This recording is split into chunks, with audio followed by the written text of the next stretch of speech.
Jadi sekarang nih kita kedatangan tamu spesial nih dari paslon nomor urut 1 ya Mas. Halo Mas, selamat Halo. pagi. Selamat pagi. Sebelumnya nih, buat teman-teman yang belum tahu, yuk kita kenalan dulu sama paslonnya. Boleh Mas langsung aja perkenalan? Ya, selamat pagi rekan-rekan mahasiswa se-Universitas Jember. Perkenalkan kami, saya Muhammad Rizal Syaiful Nur dari Fakultas Hukum Angkatan 2017. Nah, saya Uwais Alfarni dari Fakultas Keguruan dan Ilmu Pendidikan FKIP Universitas Jember Angkatan 2018. Nah, kami dari pasangan calon nomor urut 1 untuk BEM Universitas Jember periode 2021. Ya, terima kasih Mas. Nah, kebetulan nih Mas, sekarang kan lagi masa pandemi. Kita juga nih harus pakai face shield kayak gini. Menurut Mas, apa sih persiapan yang beda? Gimana ya? Kalau masa pandemi sama masa biasa tuh kan persiapannya harus ekstra dong ya. Menurut Mas, apa sih yang harus diekstrakan itu? Ada nggak sih? Ya, kalau ngomongkan persiapan pandemi sama enggak itu sama-sama sama lah ya gitu ya. Sama ya. Karena persiapannya harus ekstra juga. Iya, harus matang ya Mas ya. Pandemi harus ekstra, enggak pandemi pun harus ekstra. Cuman di sini penekanannya bagaimana kemudian penanaman nilai, penjagaan nilai, terus pemantapan dari setiap gagasan itu lebih dikedepankan. Kayak gitu. Sambil menunggu masa pandemi usai, juga nanti merancang implementasi dari gagasan itu seperti apa. Iya Mas, jadi berarti di masa pandemi ini demokrasi juga harus berjalan tetap ya? Harus berjalan dong, nggak kalah sama pilkada dong. Iya. Nah, selanjutnya ini Mas, alasan paslon nomor urut 1 ingin mencalonkan diri sebagai calon BEM Universitas Jember itu apa sih Mas? Ada nggak sih alasan khusus atau ya keinginan Mas itu alasan untuk mencalonkan diri itu apa gitu? Kalau dari kami sendiri sih alasan yang terkuat ya apa ya, menjaga nilai lah istilahnya gitu, menjaga nilai-nilai demokrasi, menjaga nilai-nilai kedaulatan mahasiswa juga, karena tahu enggak dari kepemimpinan di demokrasi kampus tuh harus tetap berjalan, harus tetap berganti untuk kedepannya gitu. Yang paling penting ada regenerasi dari BEM itu sendiri, dan juga alasan yang berdasarkannya adalah bagaimana kita mampu belajar dari yang pertama, kita belajar berorganisasi dari semester pertama, semester kedua sampai seterusnya. Nah, sehingga implementasi dari hasil belajar kita juga kita implementasikan di BEM universitas, dan juga di sini juga ruang berproses kita bersama. Bagaimana nanti kemudian kita bisa menghasilkan sesuatu, menghasilkan untuk kebersamaan, untuk kemaslahatan mahasiswa itu sendiri. Nah, buat mungkin teman-teman nih ada yang masih maba ya, masih bingung dan masih apa sih itu BEM, kayak kenapa sih harus ada pemilihan BEM? Nah, benar kata Masnya. Jadi ini tuh kita di organisasi di kampus itu sangat penting ya Mas ya. Betul sekali. Nah, jadi biar teman-teman itu di kampus itu nggak cuma mementingkan nilai ya Mas. Gimana sih Mas istilahnya tuh, ada istilah kayak gitu? Jadi kalau pandanganku sih berkenaan dengan mahasiswa yang demikian, karena ada dua tipe ya, mahasiswa yang suka berorganisasi sama yang enggak. Tapi semuanya ini sama-sama bagus kok. Yang penting tahu tujuannya kemana, tahu checkpointnya di mana, dan tahu ngapain. Ya. Itu sama-sama bagus menurutku. Tidak ada yang salah lah. Kita sama-sama mahasiswa, kita tahu arah dan tujuan kita. Kita sudah selesai dari masa-masa SMA, sehingga ya ke depan ketika kita ingin bergelut di bidang akademik, semisal seperti itu, getol di sana, ya silakan. Yang terpenting adalah bagaimana nanti kita bisa berprestasi, dan seperti itu.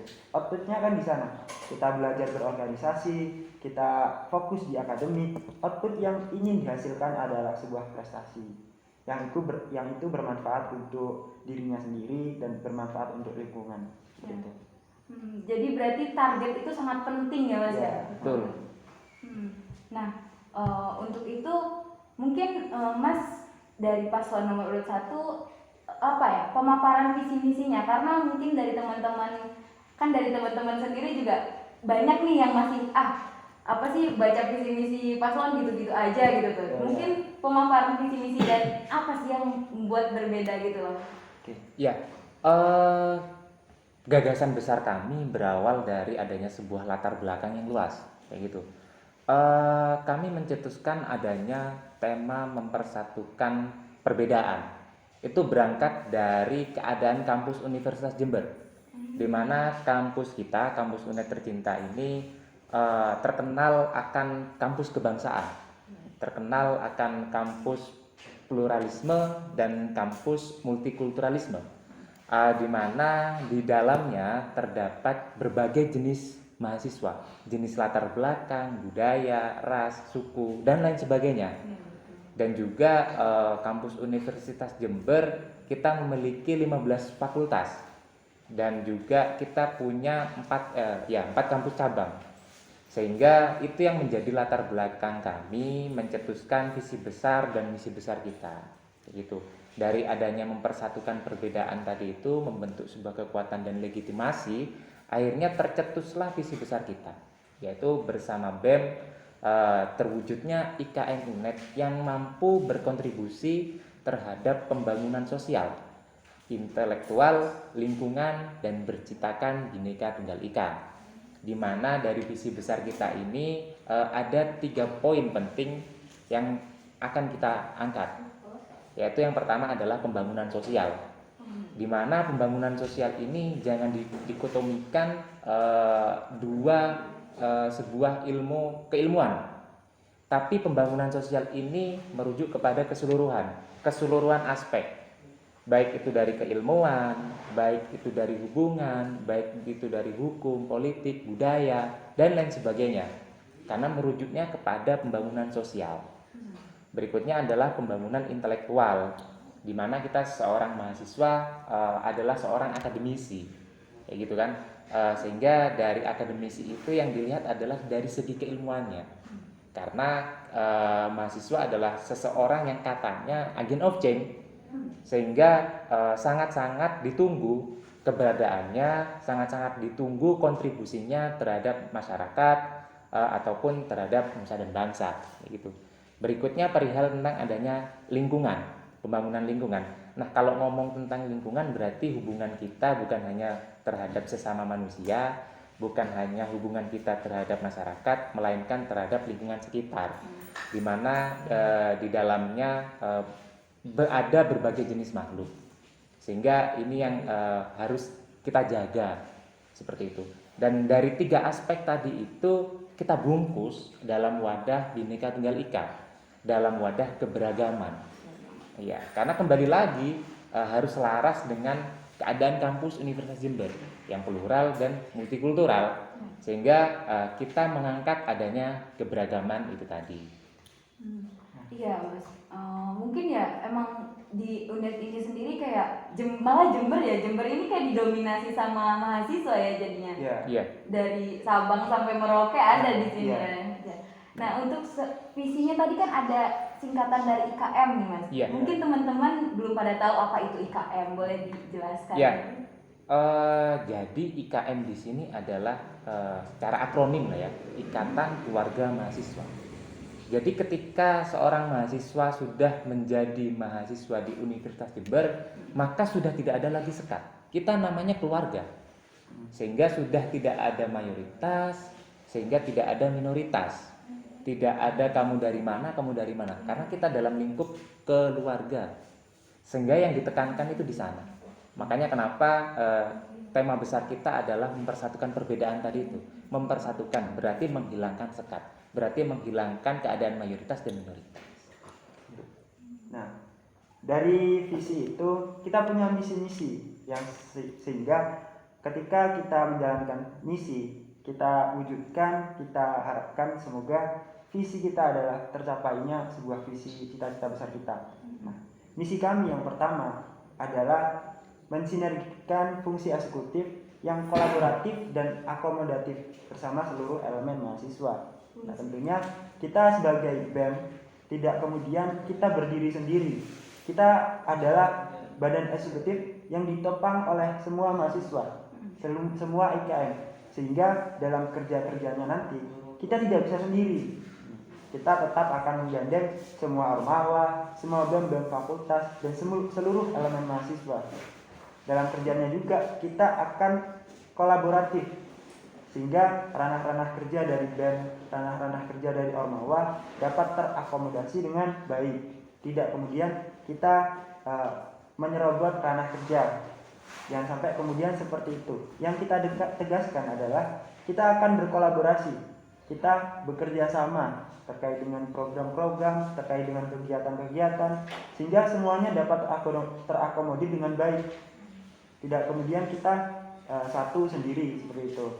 Nah, itu misi yang pertama. Semoga kita dapat sinergi, kita dapat berkolaborasi dan bekerja sama dalam program-program. Yang nomor 2 adalah mengedepankan partisipasi untuk menumbuh kembangkan potensi mahasiswa sehingga mewujudnya prestasi untuk Universitas Jember. Nah, di sini partisipasi sangat kita harapkan. Dari misi yang pertama, kita berusaha untuk sinergi. Nah, yang kemudian setelah adanya sinergi tadi, partisipasi akan sangat diuntungkan, akan sangat meningkat. Kenapa? Karena setelah kita bersinergi, perhatian dari mahasiswa telah tertuju kepada program-program yang diselenggarakan oleh BEM, program-program yang diselenggarakan oleh ormawa-ormawa, sehingga partisipasi mahasiswa semakin hari semakin meningkat. Tidak hanya dari kalangan soshum, tidak hanya dari kalangan sosial, akan tetapi dari semua kalangan mahasiswa, dari saintek, dari kesehatan. Yang kita harapkan adalah seperti itu. Partisipasi mahasiswa sangat penting. Kenapa? Karena itu akan menumbuh kembangkan potensi. Apa sih yang ada di potensi mahasiswa? Sehingga potensi-potensi tersebut akan keluar ketika kita mampu untuk berpartisipasi dengan tinggi. Nah, sehingga daripada potensi tersebut melahirkan sebuah prestasi-prestasi. Nah, diwujudkan dalam bentuk prestasi apa? Nantinya bisa dari soshum, sosial, bisa dari saintek juga. Nah, yang nomor 4 adalah kita ingin membangun semangat gotong royong mahasiswa interfakulti atau banyak fakultas. Nah, sehingga terwujudnya pengabdian sosial, pengabdian kepada masyarakat. Jadi dari partisipasi yang telah kita galakkan dari misi yang kedua, kemudian kita inginkan adanya semangat gotong royong dari semua mahasiswa, sehingga proses kita untuk bermanfaat kepada masyarakat itu sangat berefek, sangat berdampak. Nah, kita contohkan seperti ketika fakultas A, kita misalkan fakultas FKIP, yang kemudian mengimplementasikan keilmuannya di bidang keguruan, di bidang pendidikan. Mereka berjalan, berproses, mencari desa-desa terpencil untuk kemudian memberikan sosialisasi, memberikan edukasi kepada masyarakat sekitar, sehingga di situ ada kebermanfaatan dari fakultatif, dari basic keilmuannya. Nah, dari contoh tersebut, ketika kita bisa mensinergikan di semua fakultas, maka kemudian yang kita berikan manfaat itu banyak sekali.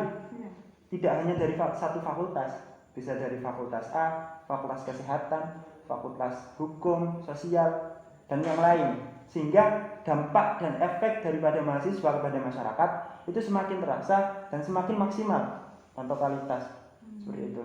Iya, betul Mas. Ya, jadi visi misi Mas ini sudah apa ya? Tadi terkait agent of change itu kan apa ya? Peran mahasiswa ya, peranan mahasiswa, salah satu peran mahasiswa agent of change. Terus Tridharma perguruan tinggi ya tadi itu tentang pengabdian kepada masyarakat ya. Nah, untuk itu mungkin gimana ya Mas? Mungkin di lingkungan kita sendiri nih masih sedikit gitu yang sadar akan berdemokrasi gitu loh Mas. Karena mungkin mereka apa ya? Masih ada rasa apatisme di dalam diri mereka sendiri gitu loh. Nah, itu sebenarnya kan berdemokrasi itu penting untuk menentukan pilihan maksudnya untuk menentukan tujuan mereka juga kan. Soalnya kan nanti yang BEM ini kan yang akan mengakomodir universitas maksudnya kan, yang akan mengakomodir mahasiswa. Ya, mahasiswa, maaf. Nah, mungkin di sini apa sih menurut Mas pentingnya melek demokrasi itu, pentingnya melek demokrasi itu apa sih gitu? Ya, jadi pentingnya melek demokrasi. Jadi gini, kita sebagai mahasiswa itu kan dalam lingkup kampus lah ya. Kita kan bukan hanya bertanggung jawab terhadap keilmuan fakultatif, Iya. tapi kita juga punya bertanggung jawab terhadap soft skill kita, kayak gitu. Karena kita kembali lagi, kita akan kembali kepada masyarakat luas. Kita akan kembali apa istilahnya? Kita akan kembali kepada kontribusi. Apa sih ketika menjadi mahasiswa, ketika sudah keluar, apa sih yang bisa dikontribusikan? Nah, itu kan ada dua aspek yang harus dihadapi, yaitu aspek dari keilmuan, juga aspek dari soft skillnya. Dimana soft skill ini yang akan membawa kita kepada ladang-ladang, kepada tempat-tempat yang notabene membutuhkan adanya peran dari adanya basic keilmuan fakultatif tadi itu. Jadi kedua keilmuan ini saling berkesinambungan, kayak gitu loh. Jadi adanya demokrasi ini untuk menunjang adanya soft skill kita, kayak gitu. Agar kita ketika kembali kepada masyarakat, kita mengerti bagaimana apa yang harus kita lakukan, kayak gitu. Sebagai transformasi nilai, sebagai transformasi terhadap inovasi yang sudah dilakukan pada saat kampus, kayak gitu. Jadi kalau kita tidak memanfaatkan wadah demokrasi yang ada di kampus, wadah-wadah organisasi yang ada di kampus, maka bagaimana kita bisa mentransformasikan nilai tadi itu? Bagaimana kita bisa menanamkan adanya sebuah inovasi tadi itu? Nah, kayak gitu. Ya, memang karena untuk berorganisasi adalah sebuah pilihan ya. Jadi mungkin untuk mahasiswa yang dalam dunia kampus atau selama masa kuliah tidak ikut organisasi, mungkin ada ikut organisasi di desanya atau seperti itu, sehingga kesempatan untuk berproses di kampus itu kurang. Jadi tidak bisa kemudian kita mengatakan anak itu kupu-kupu atau seperti apa, karena kita tidak tahu kesibukan dari masing-masing mahasiswa. Mungkin ada yang di rumah sudah sibuk dengan membantu keluarga, sudah sibuk dengan organisasi di desanya seperti itu, sehingga pengabdian masyarakat dari orang yang mahasiswa yang tidak kita ketahui sebenarnya lebih tinggi daripada kita. Kita kan tidak tahu kemudian ada itu. Nah, jadi proses-proses demokrasi seharusnya yang dari mahasiswa yang memang ingin adanya keberlanjutan, ingin demokrasi ini dipercaya, marilah kita untuk sama-sama menentukan pesta demokrasi ini mau dibawa kemana. Karena nanti ketika BEM universitas ini siapapun yang jadi pasti akan ingin membawa kemajuan dari Universitas Jember, seperti itu. Setuju sih Mas, setuju. Jadi ya sebagai mahasiswa kita bukan hanya wajib untuk belajar ya sebagai akademisi. Jadi kayak kita juga ya tadi itu ya Tridharma perguruan tinggi juga kita harus mengabdi ke masyarakat emang. Jadi kayak harus aware terhadap lingkungan sekitar juga ya Mas ya. Nah untuk itu ada nggak sih Mas harapan khusus gitu loh, harapan khusus untuk BEM Universitas Jember nanti ke depannya siapapun yang terpilih? Ya, harapan khusus yang pasti adalah membawa marwah mahasiswa Universitas Jember menjadi yang lebih baik lagi dari sebelumnya. Bukan kemudian yang kemarin tidak baik, tapi baik dan lebih dibaikan lagi. Ya, kayak gitu. Kenapa? Karena BEM itu adalah wajah dari keseluruhan mahasiswa, kayak gitu. Sehingga yang betul ditekankan di sini adalah bagaimana menumbuhkan karakter dari mahasiswa Universitas Jember. Karena sudah menjadi wajah, maka harus memiliki karakter, kayak gitu. Karena akan kembali kepada latar belakang bahwasanya Universitas Jember adalah kampus kebangsaan, Universitas Jember adalah kampus plural dan multikultural, sehingga apa yang bisa menjadi ciri khusus bagi mahasiswa Universitas Jember, maka ciri khususnya ini berawal dari adanya hal ini, saling mengayomi, moderat, dan memiliki rasa humanisme, rasa kekeluargaan yang tinggi. Itu kan menjadi sebuah karakter dari adanya Universitas Jember. Seperti itu. Jadi juga harapan kami adalah bagaimana mahasiswa dalam partisipasi pesta demokrasi itu tinggi, karena tema yang kita angkat juga berkaitan dengan partisipasi. Nah, yang kita harapkan ketika partisipasi sudah tinggi, kemudian potensi dari setiap mahasiswa itu dapat terakomodir. Ketika partisipasi sudah banyak, kan kita nanti kemudian dalam ranah-ranah kerja kita mampu berkomunikasi, bersinergi dengan mahasiswa-mahasiswa yang memang itu peduli dengan demokrasi, yang kemudian itu menjadi kemajuan untuk Universitas Jember. Nah, dari visi misi yang telah kami paparkan tadi, juga harapan kita adalah ayo sama-sama mahasiswa kita menjaga nilai-nilai yang ada di Universitas Jember sebagai kampus kebangsaan, sebagai kampus yang multikultural. Toleransi kita harus dijaga sama-sama. Jangan kemudian adanya Pemira 2020 ini kita terpecah belah. Kita satu, kita Universitas Jember, kita semua mahasiswa Universitas Jember, baik di Jember, baik di Lumajang, baik di Pasuruan dan juga Bondowoso. Kita sama, kita satu, UNED menyatu menjadi satu, seperti itu. Ya, nah mungkin sudah cukup nih untuk biar mahasiswa ini kenal sama calon paslon nomor urut 1 ini. Sekian mungkin Mas, terima kasih sudah menyempatkan waktunya. Terima kasih. Wassalamualaikum warahmatullahi wabarakatuh. Terima kasih teman-teman yang sudah menonton.